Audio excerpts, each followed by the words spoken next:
Before we go any further, I would like us to look at the definition. I don't know if you can see the screen from where you are now. It seems it's a bit smaller. Unfortunately, yeah. I want us to look at this definition because this definition will play a key role for us to be able to get a better understanding. The word definition of political and politics. Political and politics. Because sometimes we interchange those two words. And because of that misunderstanding of those two words, it becomes difficult for us to understand where we stand as a church, as Christians on this. Politics is a science and art of government. Politics is a science and art of government, and this is coming from the Webster New International Dictionary. This simple definitions means that even in church, we have governance. So what we can term it as, to some degree, politics in church, because there's governance in that. But if you look at the second definition, political, is of or pertaining to policy or politics and the conduct of government, then it goes further to say that of or pertaining to those who make a business of politics or a politician in their partisan activities, as he is actuated by merely political motives. So when we use the word political, that is the act of playing politics. That is where sometimes we as Christians need to be very careful. That in terms of politics, the church governance, we all have the governance, we have the nation, and through history in the biblical sense, there have been several Christians who are involved in that. But the key word is the political part. How do we play the politics? So that is why I want us to take note of this definition. Let's look at the biblical background in terms of individuals from Bible perspective who have been active or played an active role in various governments and how were their roles played. First person that I want us to consider is Joseph. I want us to read Genesis chapter 45. If anybody has their Bible, they can turn with me. Genesis chapter 45, verse 9.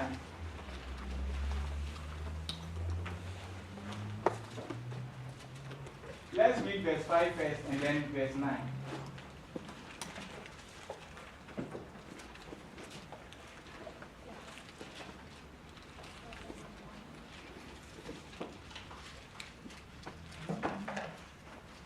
This is Bible study, so if at any point if you want to ask questions or contribute, you're free to do so. Okay, Genesis chapter 45, verse 5 first, and then verse 9. Now therefore be not grieved, nor angry with yourselves that you sold me hither, for God did send me before you to preserve life. So what Joseph is saying is, do not wonder, do not be surprised. God sent me ahead to preserve what? Life. Because God sent me to play a role so that your coming will not be what? Difficult. Then verse 9. Haste ye and go up to my father and say unto him, Thus saith thy son Joseph, God hath made me Lord of all Egypt. Come down unto me, tarry not. So God has put me in a what? Political position, politics. I'm the governor, I'm the Lord of what? Egypt. So Joseph played a very important role. But if we use that, the word that he uses, the Lord has made me. So in the course of Joseph, although he was in a political position, he used that political position for the betterment of the people. And we all know this story, so I won't elaborate too much on this. Then when we go further, we have Daniel and his 3 Hebrew boys. They also in Babylonian captivity played a very important role. If you read Daniel chapter 2 verse 48, it talks about that. It says Daniel and his 3 Hebrew companions were selected from among captives in Babylon for training in civic leadership. They did not refuse this training. After Daniel was promoted to ruler over the whole province of Babylon and the chief of the governors over all the wise men of Babylon, when Daniel was promoted, the Bible says he asked the king if his friends can also be given a position. Can you understand it? I have been given a position, and Daniel is saying, well, can you give my friends to be in charge of some of the provinces? And Daniel's request was granted. So his friends also became rulers in Babylon. And from the definition that I gave earlier, governance. So they were into politics. Okay. Then after that, it says the next ruler of Babylon, Belshazzar, and made Daniel the third ruler after he interpreted the handwriting on the banquet wall. And just hours before Belshazzar was defeated by Darius. So when Belshazzar also took over, he even raised Daniel higher. Then when Darius came in, Darius also promoted him. And he was able to play this role to the betterment of the children of Israel. And we are talking of hidden kings. These are not kings that were put there by God. But Daniel was able to work with them in order to influence the decisions that they make for the betterment of God's people.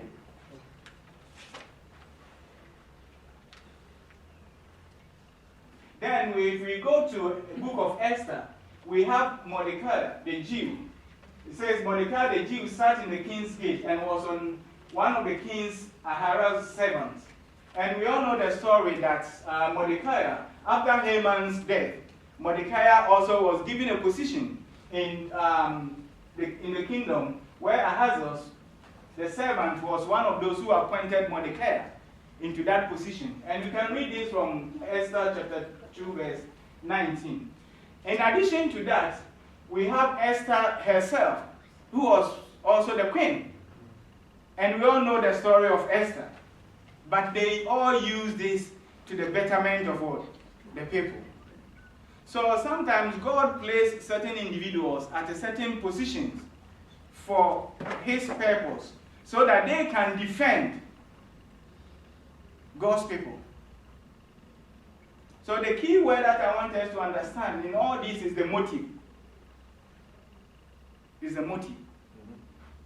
Then we have the New Testament. And if we read Romans chapter 13, the whole of Romans chapter 13 outlines why we need to be submissive to leadership, but in terms of lordship, it's very specific. Let's read verse 1 and 2 of Romans chapter 13. Romans chapter 13, verses 1 and 2.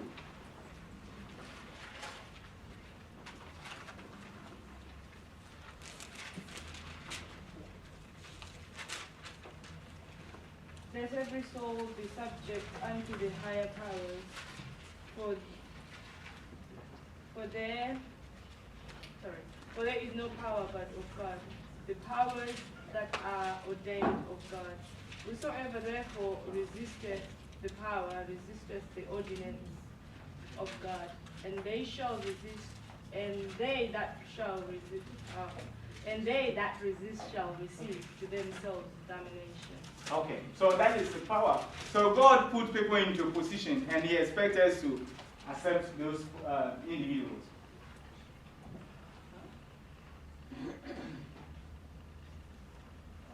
Let's now look at Adventist church history.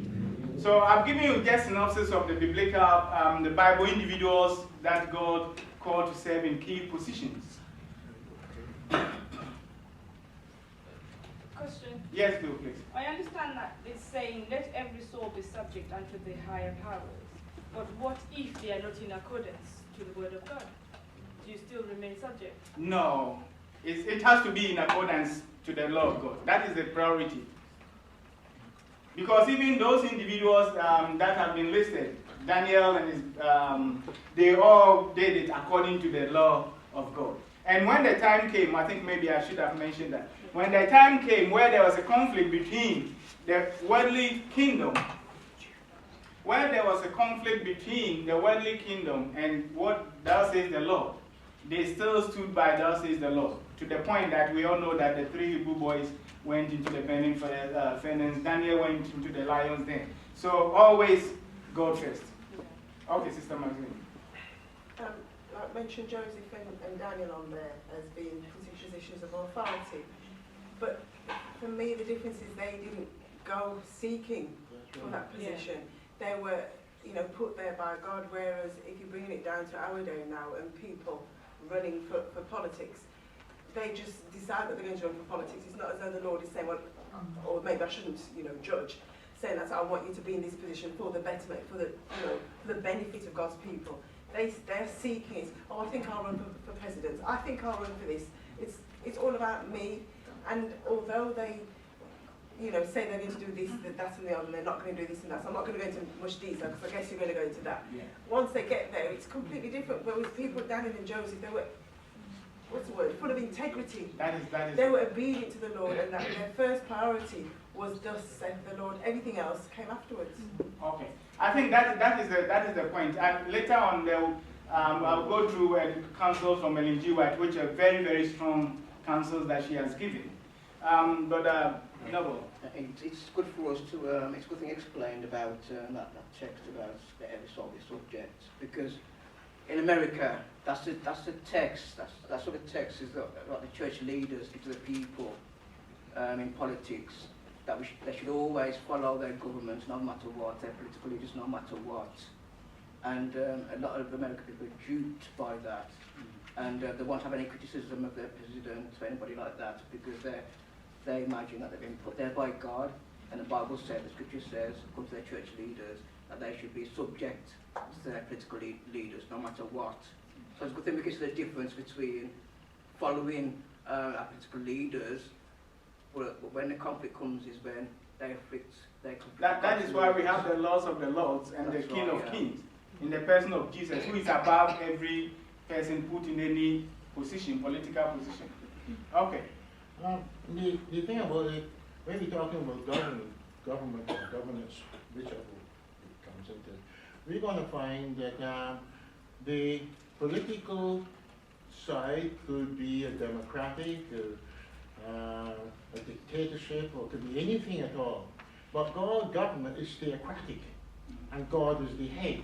And you can find that you notice that with Christ, he had none of his disciples, neither did Christ, and Christ condemns it. He said, render unto Caesar the things that are Caesar's, and unto God the things that are God. And when we look at it, he said, my kingdom is not of this world. Therefore, his government is not of this world. So you see, we're talking now in different terms. You see, if I'm an Adventist and I decide to run for government, then obviously you see I fall from grace.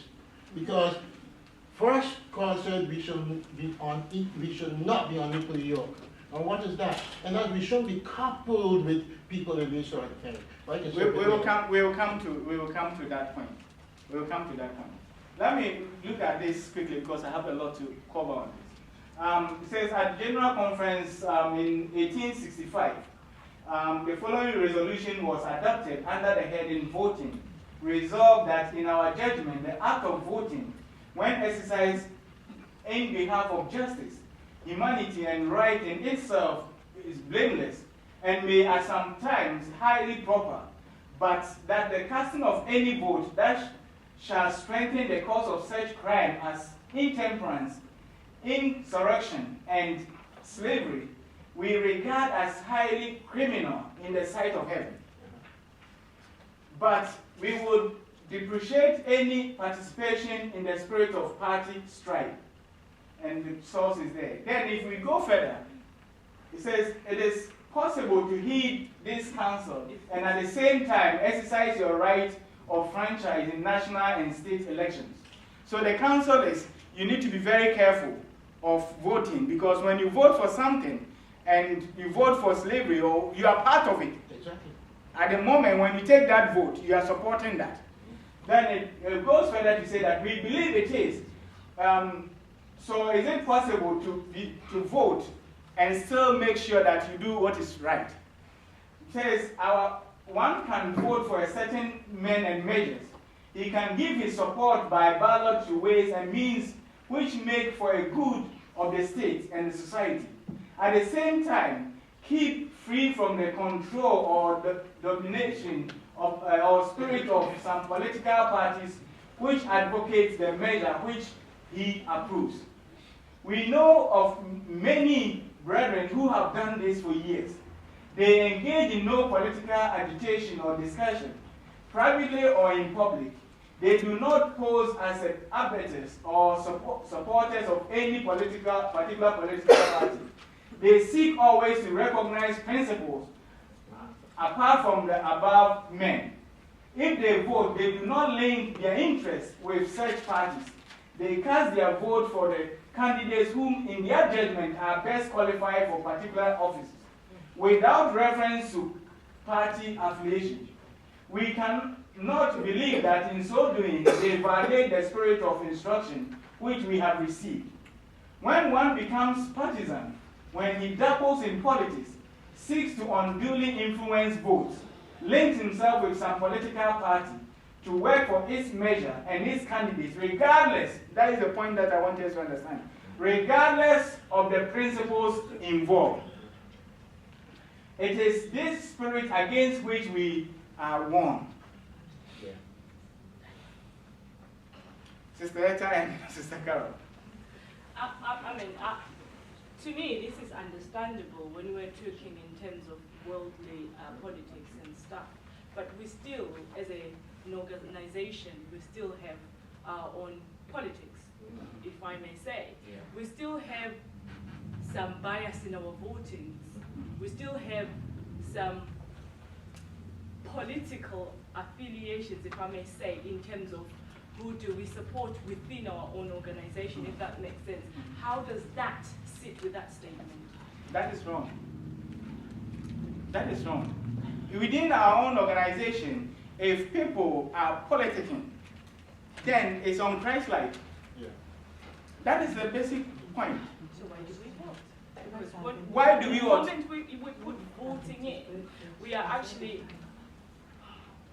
We do vote as a means by which we elect leaders of the church, officers.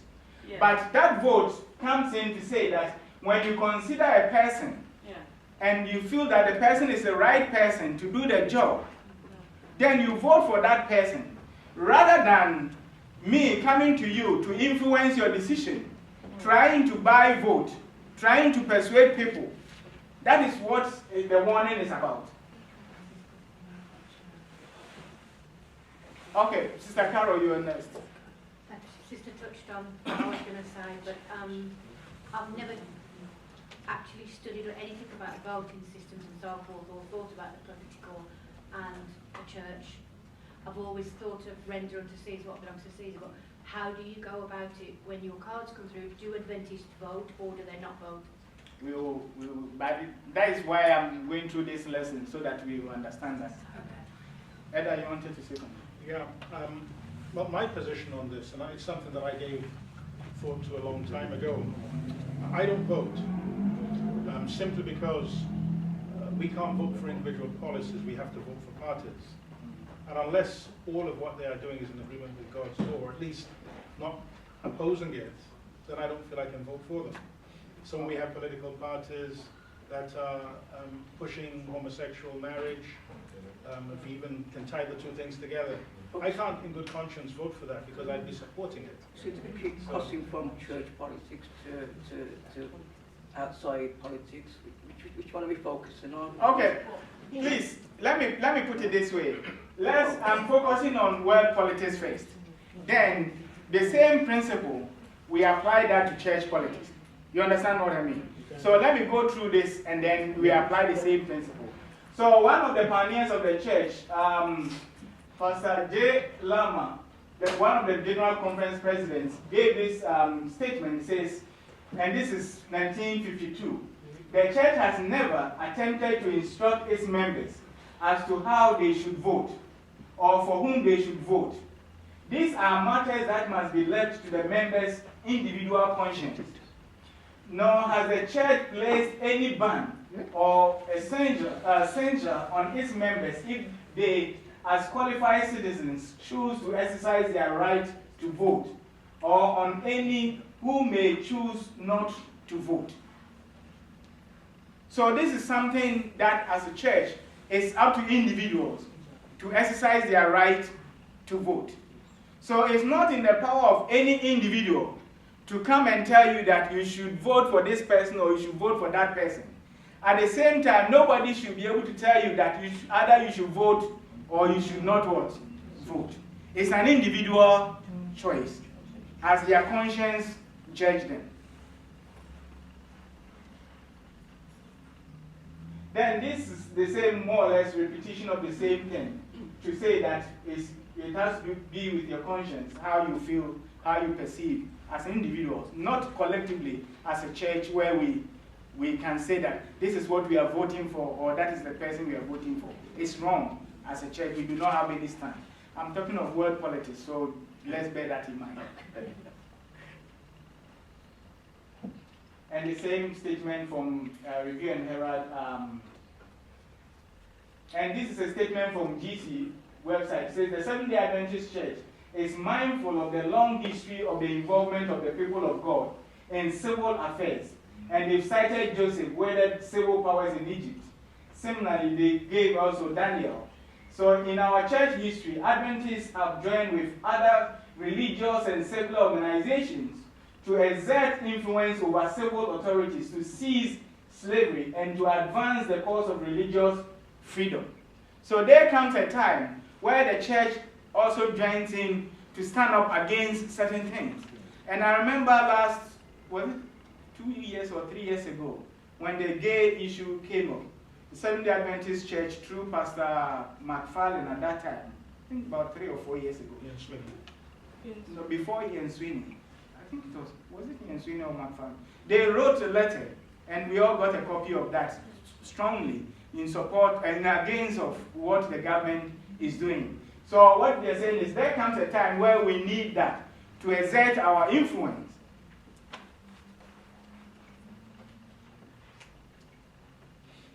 So, and this is very important point where I want us to look at carefully.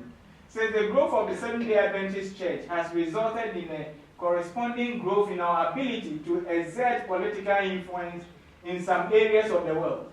This political influence is not in itself problematic.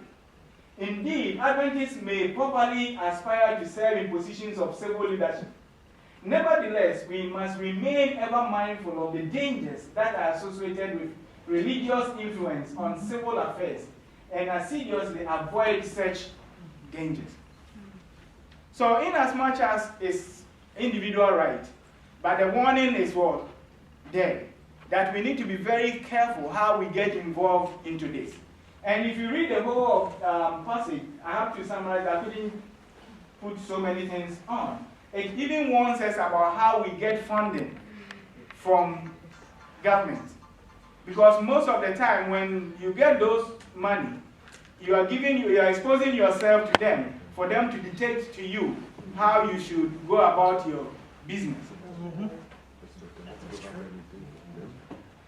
And this is another one. It says we should, Adventists become leaders or exert influence in their wider society. This should be done in a manner consistent with the Golden Rule. We should therefore work to establish robust religious liberty for all and should not use our influence with political and civil leaders to either advance our faith or inhibit the faith of others.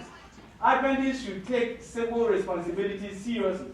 We should participate in the voting process available to us when it is possible to do so in good conscience, and should share the responsibility of building our communities. So we cannot live in isolation and think of it that things that are happening around us does not affect us. Yeah. It does. It says Adventists should not, however, become preoccupied with politics, utilizing the pulpit or our publications to advance political theories. And sometimes you have people using the church to propagate this. Mm-hmm. And we all know what happened in America when Barack Obama stood for presidency. Some of the, in quote, black churches where ministers were using the pulpit to support him. And it says Adventists should resist from that behavior. I too, as Brother Clive, don't vote because it is a waste of time, Pastor, to be honest with you. Because even if you support your local MP on one issue that you think the church should be there supporting, right? It is it meant to say that a politician will actually keep its promise anyway to you or the church when they get into leadership, get your vote. And end of the day, the hardest politician will say, no matter what party they're from, they will tell you that there's not such a thing as democracy.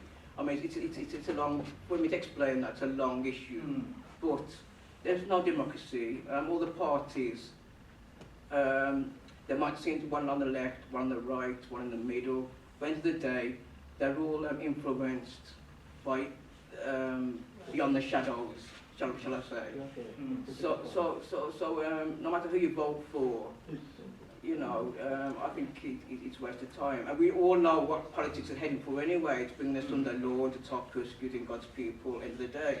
So voting for me is a waste of time, and I wouldn't advise anybody to go into that. Okay. But that's different from Daniel's position, because Daniel, working for government is different from actually voting for the government. I have an example of, I'll come to that. There's an example of Adventists who took a position. Let me run through this. I'm on the flip side of Brother Noble there, because I believe I take my civic duties seriously, and history has shown that people who stand aside in isolation let a lot of evils come about and take place. And I think that because nobody stood up. Exactly. Okay. You know, evil grows when good men stand down. You know? Well, we may have it on both ends. Okay, it says during the formative years of Adventist movement, the United States was involved in a turbulent political current. So if you look at church history, during the time when Adventist Church was formed, that was when slavery and other things, those struggles were very high. It says that the issues that resulted in outbreak of war between the states. James White wrote this in Review and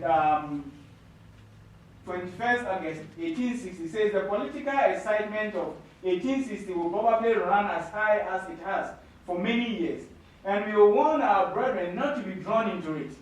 We are not prepared to prove from the Bible that it will be wrong for a believer in the third angel's message to go in a manner becoming his profession and cast his vote. We do not recommend this, neither do we oppose. If a brother chooses to vote, we cannot condemn him. And if we want the same liberty, and we want the same liberty if we do not. So this is very clear statement. Yes.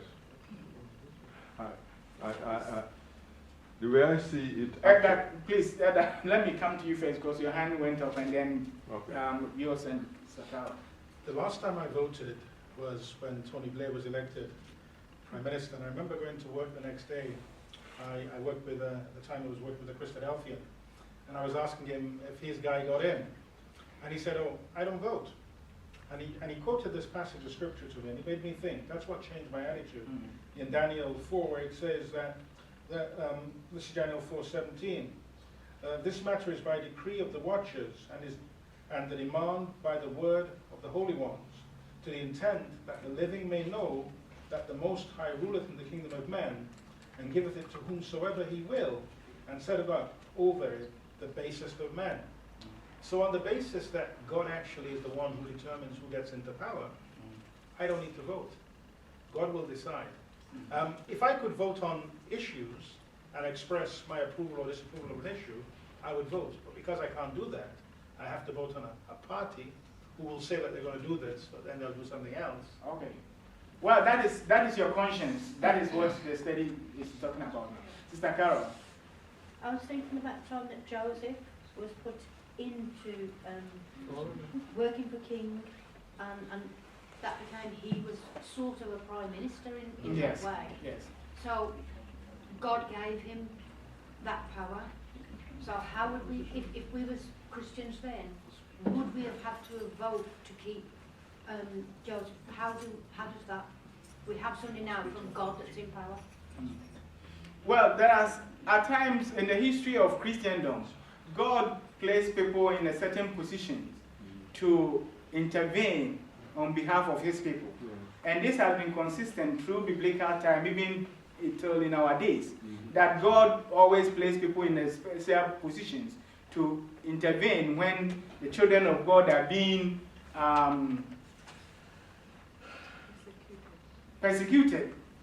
How does that fare? Because with political voting today, it's stated your no vote counts as a vote for this party. So when you don't vote, the other side does get in. So if you're abstaining your vote because of Christian views and values, your no vote is actually counted. Yeah, because if you do not vote, by defect, you are still supporting something. Yeah, but your conscience, that is where the key word is. Your conscience. So it's up to you what will not make you feel better, but in terms of being judged by your own conscience, which one would you prefer to go with? Either to vote or not to vote. And it's up to that individual to decide. And that is what Clive is saying. Looking at his own rationale, this is what he thinks. And then Brother Vickers is saying, as far as I'm concerned, I think it's my right to vote, because if I do not vote, then my conscience will judge me that I should have known better. Can you understand that? So, okay. So in both cases, we respect the both views. That is the point. And what I'm saying is, providing voting doesn't have anything with my soul salvation, I don't see why it should be such a big issue, really. To some degree, it could.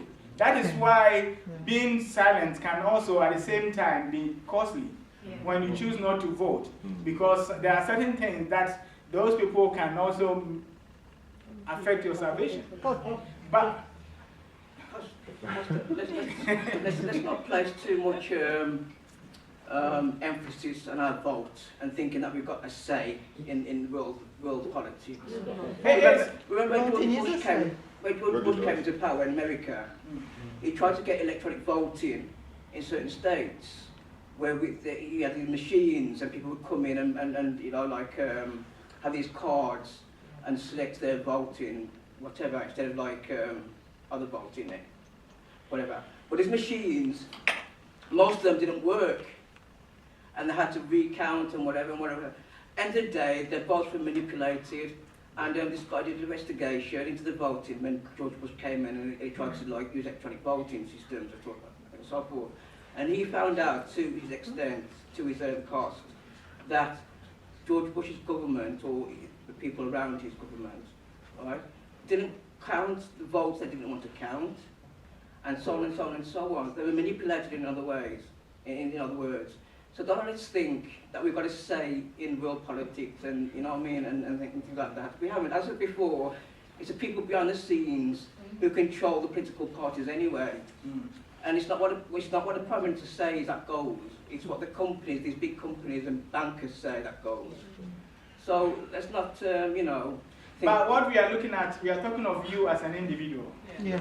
Because salvation is not collective, but it's what you as an individual decide to do. Okay, fair enough, yeah. The thing about it, I more like to look at it from a spiritual point of view.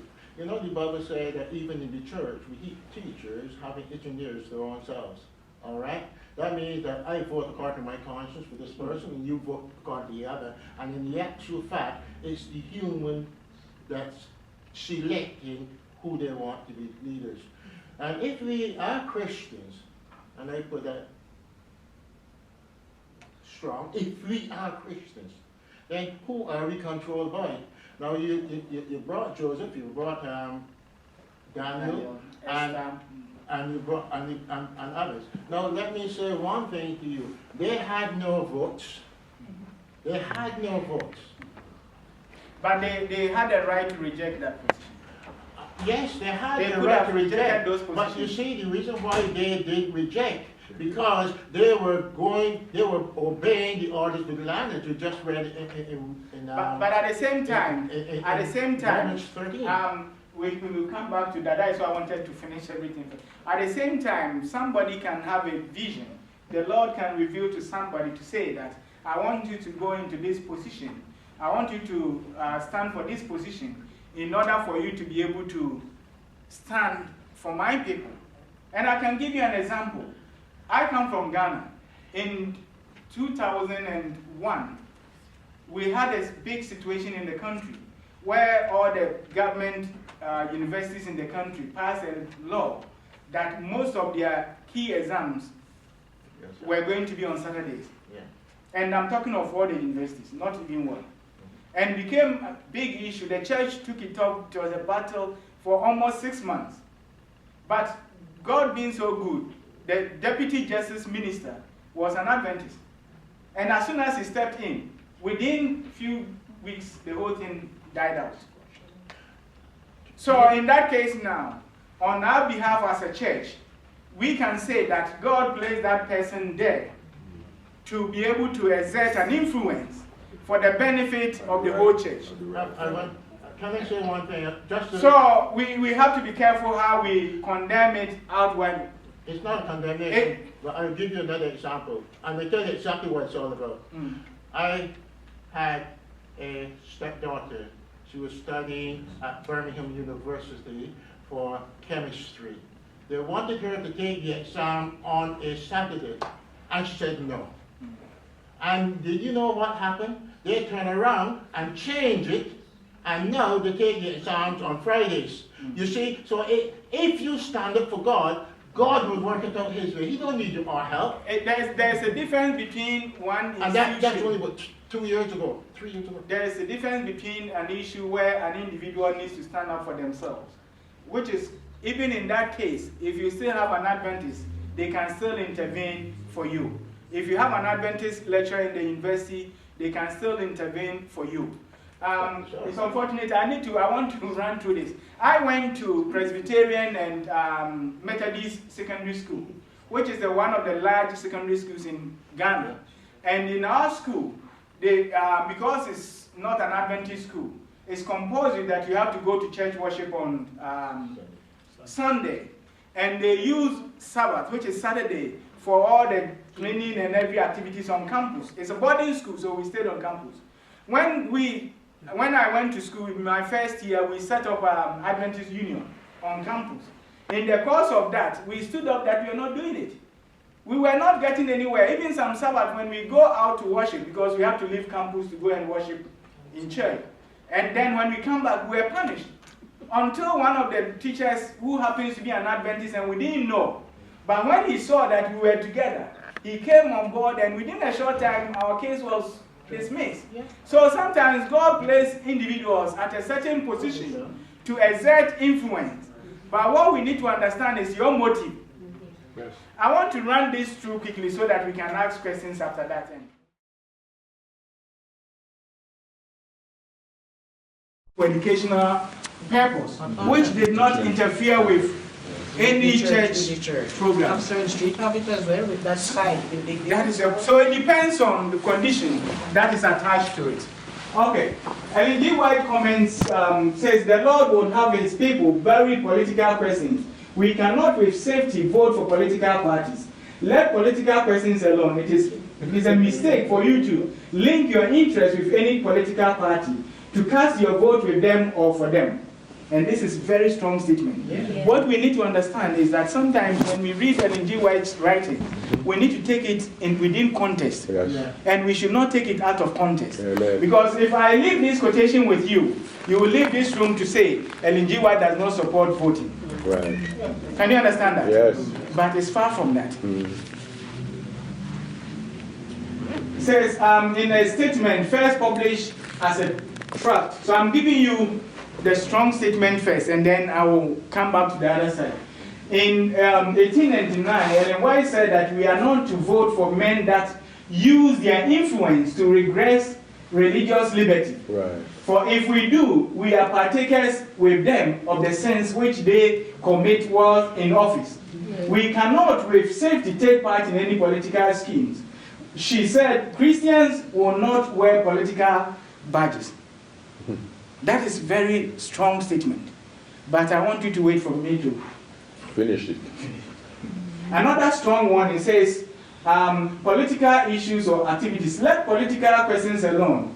Every teacher, and this is addressing to teachers in Adventist school, it says, every teacher, every minister or leader in our ranks who is stirred with a desire to ventilate his opinions on political questions should be converted by belief in the truth or give up his work. So anybody who brings political influence from outside trying to persuade people to vote this way or that way, even if he's a minister or a teacher, should step down as a leader. Because they are using the church as a political thing.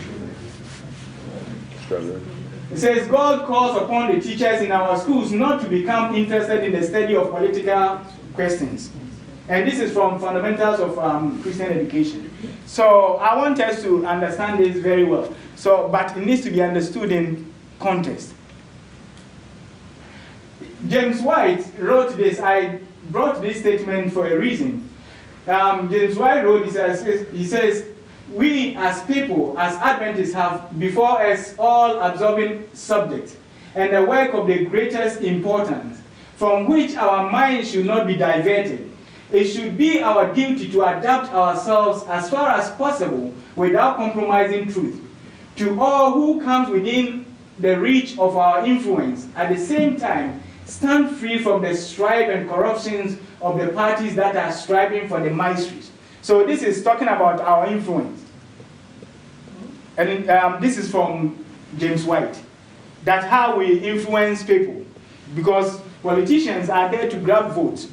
And the truth is, because we are doing election in next month, if you want any politician to come to your church or any function, they will come. Of course they will come and looking for votes. They are looking for votes. But let me continue on. Ellen G. White wrote from Australia when she was in Australia, says, emphasizing the same point, says, we are not as a people to become mixed up with political questions. Be ye not unequally yoked together with unbelievers in political strife, nor bind with them in their attachments. Keep your voting to yourself.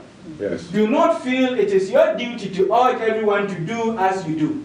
So that is what she admonishes us. Just keep it to yourself. It's your opinion. So if you choose to vote, it's up to you.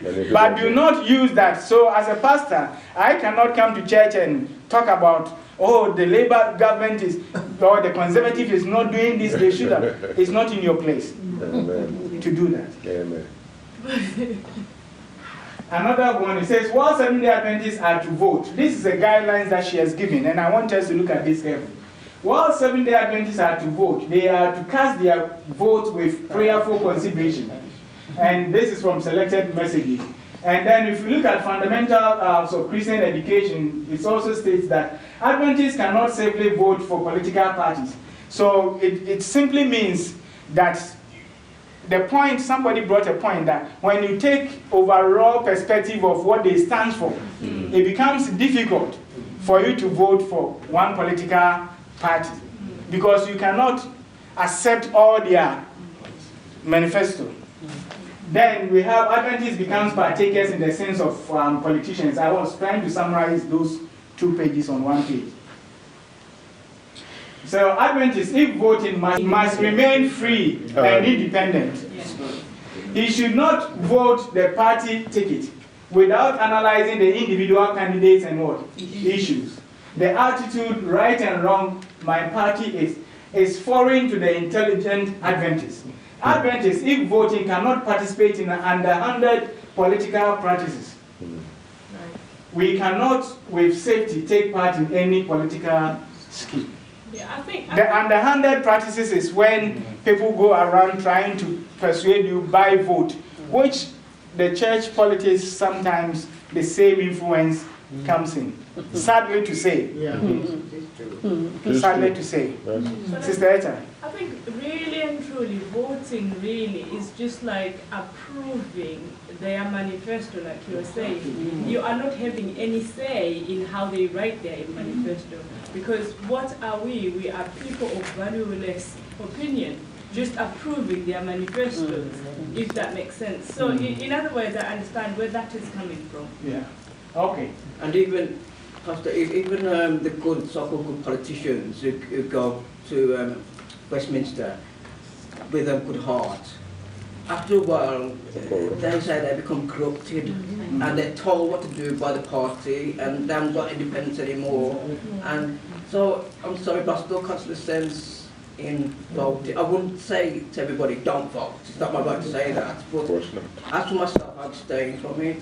Once I know how the political system ran in this country. And well, look at the biggest vote that ever took place with Lazarus and Jesus. They were voting there. God had his way because God's word will always be, no matter what any politician gets in, he's got it anyway. Okay. It says Adventist voting must not link their church with any political party. God employed the strongest figures to show that there should be no union between worldly parties and those who are seeking the righteousness of Christ. And it's the same fundamentals of Christian education. Adventist voting must not be emotionally or violently engaged in partisan strife. Those who stand as educators, as ministers, as laborers, together with God in any line, have no battles to fight in the political world. And we are talking of influence. So we need to be very careful how we influence people in this case.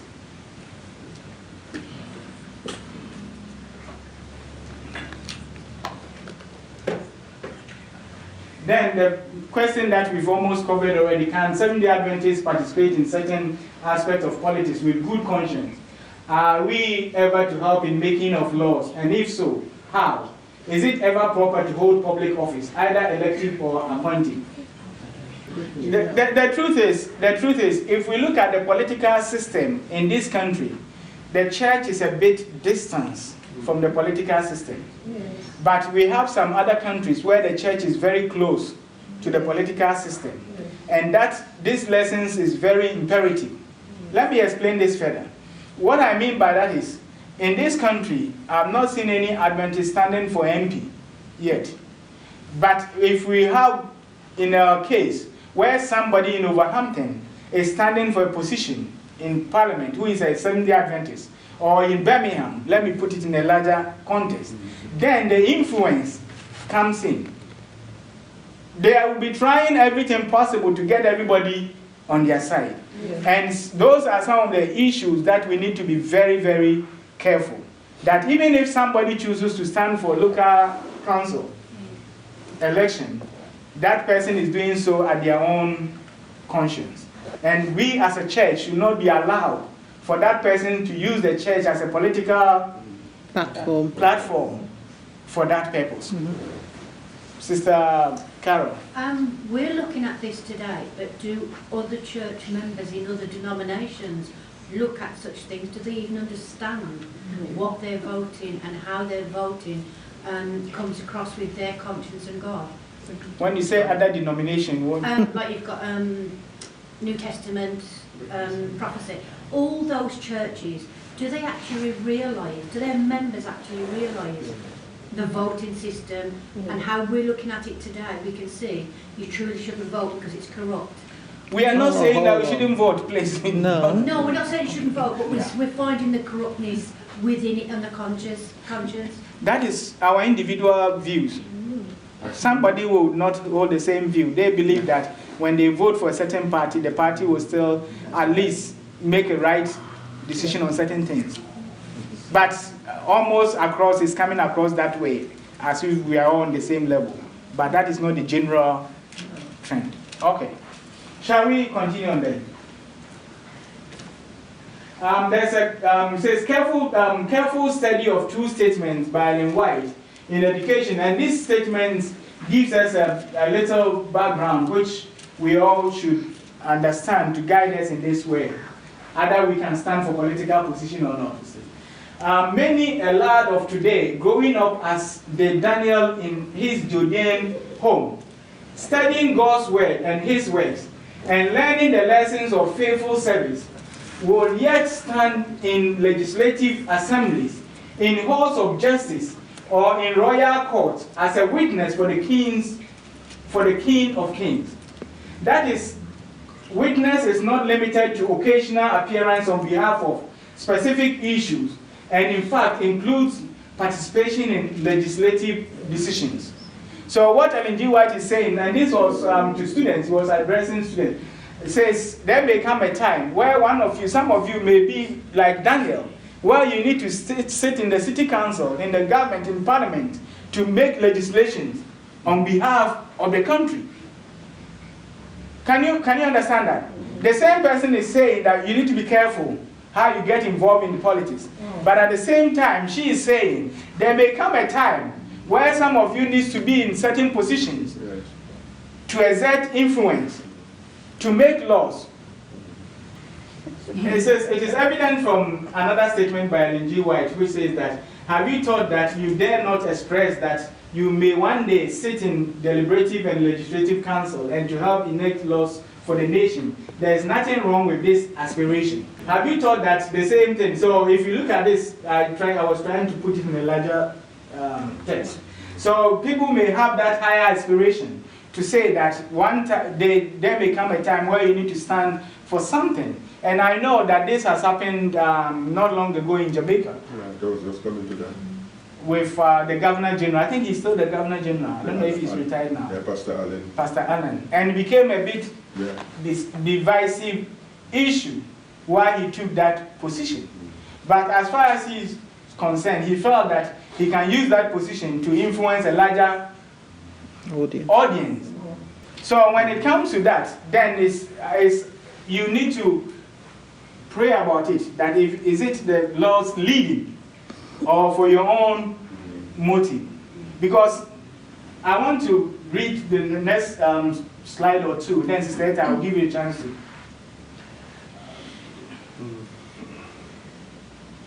This is talking about people not to be barred from holding positions. It says, Ellen White went on to explain the circumstance under which it's proper to accept such responsibility. She said that we are not to be content with low goals, but we are to remember that the fear of the Lord lies at the foundation of all true greatness.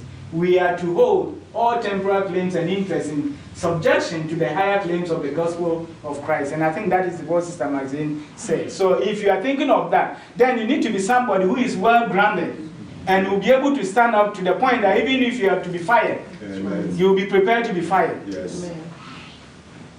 There came a time, this is a point that I want to bring here. Adventist involvement in politics goes back a long years ago.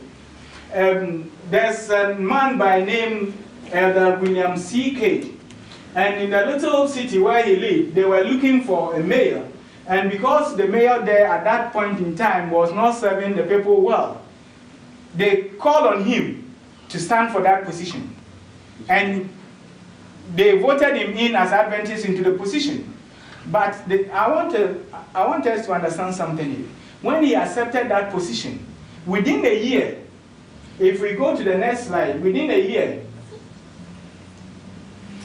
Uriel Smith and G.I. Butler, the president of General Conference at that time, initially they all supported him for him to be in that position. But as soon as he got in, he changed completely in his second term in office. You have to read the whole script for you to understand this. Then at a point, he says, Ellen G. White, she said, he has ever been a curse to the church in Batley Greek. He changed. Corrupted. She added, and I want the people of God not to take this man as their pattern. Can you understand that? Yes. He changed. He changed when he got into office. So sometimes people may have good intention. When they move in, it becomes completely different.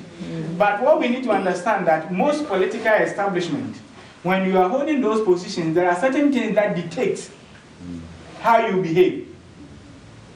So you may have good intention, but you are within a certain constraint system, and you need to work within that system in order to survive if you are not true to your word. Unless you are somebody who will be prepared to stand down if there's a need to stand down. Then I brought this in when Ellen G. White wrote that indeed Ellen White pleads to Adventists was to vote on issues of moral imperative beyond temperance. Every individual exerts an influence in society. In our favored land, every voter has some voice in determining what laws shall control the nation. Should not that influence and that vote be cast on the side of temperance and virtue. So when you look at it that way and you assess it and it's your conscience is clear and you think it's right, then you should be able to what? Vote. But this is a point which voting on Sabbath. It says, and this is coming from Douglas Herbert Hensel. He's one of the Adventist historians. And he did a research into voting. And he came with this statement. He says, even voting on Sabbath was urged, if necessary, if matters of temperance and virtue arose. Note, the pioneers were very concerned with temperance. And this is something that is being encouraged. Because if we find yourself in a small island, just a few people, and we are making a rule, where that rule will force Adventist churches to close down, and if you have the right to vote, then it says, make sure your vote counts. Even if it's on Sabbath. Even if it's on Sabbath. In order to save that situation. But in our case, where your vote has got nothing to influence. So we need to be very, that is why I said to you that this study, because our political system here, we are a bit distant from it. But there are some countries where Adventist presence and influence is greater. Yes. And in those situations, then voting becomes imperative. Because your vote can change something to greater effect. And that is where we need to be very, very careful. So when we are talking about our own view, this is where we stand. We need to be very careful how we put it, so that it won't be a statement on behalf of the church. And that has been true out.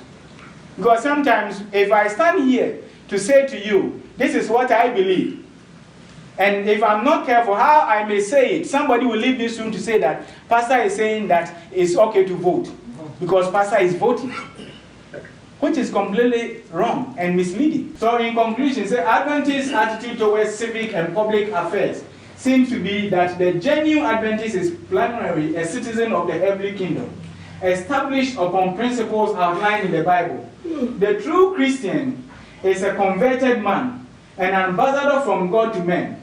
The Christian's chief program for national and international betterment is the spiritual gospel, which links man to Christ and liberates man from his dependence upon social and civic measures. The true Adventist is not of this world. He is swiftly on his way out. Yet, whilst passing through, he seeks to attract other men to the heavenly kingdom by translating its divine principles into human action. As a part of this, the true Christian will not aid in the proper promotion of sensible plans for the extension of health, for the realization of religious and other proper freedoms, for the relief of want and fear, and for the specific stability of the social and political order. Peace among men and peace among nations are among his personal concerns. Justice is one of his aims. And this is true Christian. So if you have somebody who lives in our local area, and that person can exert positive influence. Last time when we had our opening day, and the mayor came, and he said one of his main charity is what? Interfaith. So he is Christian, he believes in that. So after the program, on our way out, when I spoke to him, he said, Pastor, we need to talk. It's unfortunate that I've met you late because I'm on my way out. So even whatever I say to you, it doesn't make sense. So sometimes if you have people with those conscience, it does make a big difference in some of the decisions that they make. So we need to look at it, but there are some who do not even have those basic Christian beliefs. So you have the other end. Though we don't subscribe to be in the middle. We believe that either you're in or you're out. So I'm not propagating for that. But at the same time, when somebody have at least a little conscience, it helps them to be able to work with and bring them to where you want them to be, than somebody who does not believe at all. I want to open up for questions now. Let me give you the 3 principles in conclusion. It says, we are always to vote on the side of temperance and virtue. So if you choose to vote, that should be your guide. The decision to vote for candidates is a personal decision. If you vote, keep your voting to yourself. Yes. Do not feel it is your duty to urge everyone to do as you do. We are not. We are to stand free from political strife and corruption. Okay, now I'm open for Sister Etta. It's not a question, it's just a comment. There was a man called, I think his nickname was Chemical Ali in Iraq. Iraq, yeah. When he was elected into whatever political office, I think he was a vice president or something, all Christians were quite happy that he came to that position because they saw themselves as the Christians in Iraq who have, but he's the same man who had to be nicknamed Chemical Ali because he was using chemical to dust everybody, you know, that sort of a thing. So it's not always what they put to you that they will do. And we have a classical example in the person of Emperor Constantine, who became a Christian for his own political gain. So sometimes we need to be very careful of the mindset and the motive of individuals who come to us like they are one of you, we want to be part of, we want to support your cause, but they may use that for their own. Yes, because this is the man who put their trust in man. Yeah. Yes. Hidden agenda. But blessed is the man who put their trust in God. That is it. But some, we are human, sometimes we can easily be misled by those influences. So if somebody wants to stand for position, then it's up to that individual. But the warning signs are there, the dangers are there. There are many careers in the world that you can go into. So if a young man comes to you to say that, I want to study political science, I want to become a politician, and you ask the person, what is your aim? What is your objective? Why do you want to be a politician? Those are some of the things that you need to be. Elder Clive and Mr. Kara and Mr. Magazine. I wonder if we could probably boil this down to some biblical principles that we can use to guide our judgment when it comes to voting. Because I think as we look at the world, you know, we can see that we are living in an increasingly wicked and sinful environment. And, you know, all of the political parties are really pushing in the same direction. They talk differently, but essentially what they stand for is the same. So in terms of who we vote for and how we use our vote, I think there are some biblical principles that we can use. Sister Appiah just mentioned one. We shouldn't put our confidence in men. We shouldn't vote with the expectation that they're going to be faithful to what they promise, because as we've seen in recent history, that can't be trusted. We have a classical example of the Liberal Democrat leader. What's his name? Yeah, and all the students were for that. I think at that time he was saying that without thinking that he was going to be in power. So when the time came, he thought. So all these things are signs that are there. Sister Carol. Sorry, I'm not saying that we should, but I'm looking at question 2. You know how we would tell other people and guide other people to say about the Sabbath and the way God wants us to live? That is our duty. So I'm not saying we should, I'm asking why the question is, do not feel that it's our duty to urge everyone regarding the voting system? No. The reason being that, I don't know if somebody wants to answer that. Yeah. I think what we can do is we can I'll highlight to people the principles upon which we base our decisions. So we're not necessarily saying to them, do as we do, but this is the reason why we're doing what we're doing. And lay that out very clearly for them so they can see there are biblical principles that our decisions are founded upon. I'm just thinking whether God would want us to, so that is a good answer, yeah. Okay, brother. No, Sister Maxine first, sorry, and then Brother Noble. Yeah, I was just thinking about Ben Carson, because I guess everybody's aware that he's running for presidency. Well, yeah, but you think of him, you know, good, staunch Adventist, you know, so famous as a surgeon, and then you look at the things that he's saying, and then already he's not even. Yeah, he's already compromising. He said something about, was it homosexual marriage, and then said he was talking with his political head. Well, how many heads has he got? You know, you talk as a Christian, that's it. If it doesn't fit in with what the politics, then don't go into it. Because if he's doing that now, if he gets voted as president, what can we expect? There is no way you can become the president of the United States of America without compromising your Adventist That's the first thing. That's the first. You can't do Right it. away. Yeah, And that's why when Obama came in, all those black churches in America were celebrating and running mad. You thought, are they silly? Because for a start, President Obama couldn't get anywhere near that position unless he bowed down to the powers to be. And then they wouldn't let him come into office and all of a sudden preach racial equality and everything else like that. No, you can't get into certain positions unless you bow down to the system. And the system will only let you get so far. And, my take on Ben Carson, Sister Maxine, may be a bit different from you, because I'm looking at Ben Carson from different perspective. I'm not being sarcastic, but I've looked at it, I've followed him, I have him on Facebook, but what I was looking at is, the intention may be wrong. He cannot reach anywhere. But I was thinking of giving the church exposure for people to know the God that we serve. Because as soon as he gets into that, the church may be scrutinized left and right. It will be in the news. We will get to. So that is how I was looking at it. That it's not right for him to be there. The Lord has blessed him more than enough for him to be doing what, I don't know who is advising him on what he's doing. But on the other hand, I was looking at how many times will the church be in the news and all the publicities. To me, I'm so proud of my church that I want to see that the church is in the news, but you may say news in for negative reasons, which is also questionable at the same time. Okay.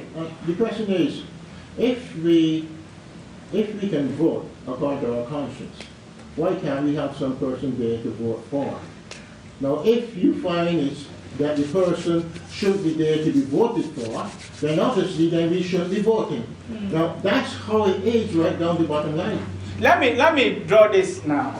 In summary, somebody have the right to stand for political position. If somebody is strong and they know what they believe.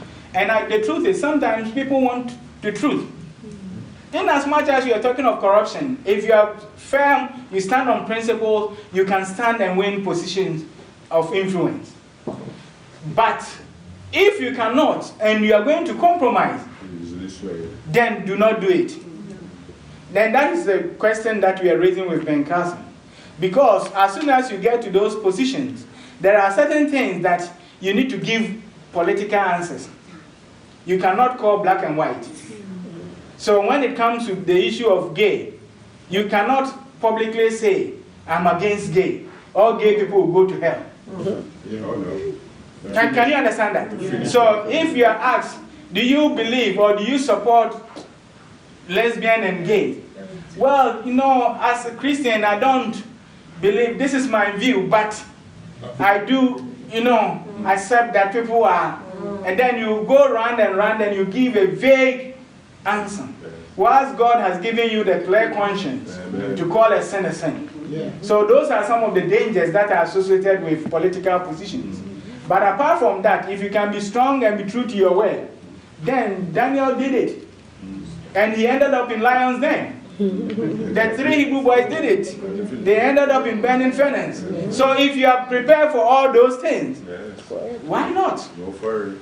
But if you are not and you are going to compromise halfway through, then why do you expose yourself to that danger and lose your soul? Because your salvation is on the table. There is nothing wrong for anybody to vote. It's your right to vote as a Christian. It's your right to vote. That's right. But it's left up to your own conscience to vote for the person you want to vote for. Yeah. What we need to be very mindful of, to use our influence to tell somebody what they should do. Yeah. It's not in our power to do that. And that has been consistent. If you look at the presentation, right from the historical to current GC, everything, that is the stand of the church. So we need to be very clear on that. Yeah. So if somebody goes in to vote, we cannot condemn that person. If somebody decides not to vote, you cannot condemn that person. No. It's an individual choice. Because God has given us that freedom to choose. Let me conclude with this statement in terms of our local church. If we look at the politics, we talked about it as governance. And the same principle also applies in the local election.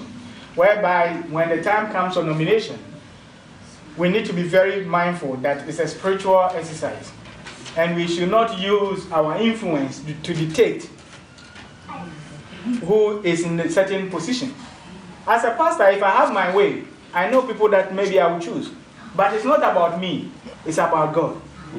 And if individuals want to take that as their own God-given duty to go around and do all the politics, then it's up to them.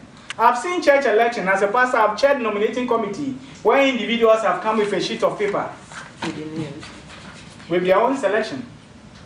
I've seen it. So we cannot deny the fact that all these things do happen within the church politics. Even the conference sessions, it do happen. It's not the ideal situation, but they do happen. But my take is, I don't look at it from a collective body, in as much as it's important. I look at it from my individual spiritual perspective. That whatever I'm doing, is it in line with my God? So if it's not in line with my God, then God will be my judge.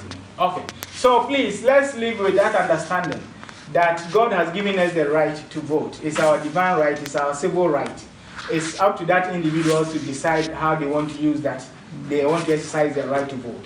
And it's not in our power to influence how the person votes, either they choose to vote or not to vote. It's up to that individual.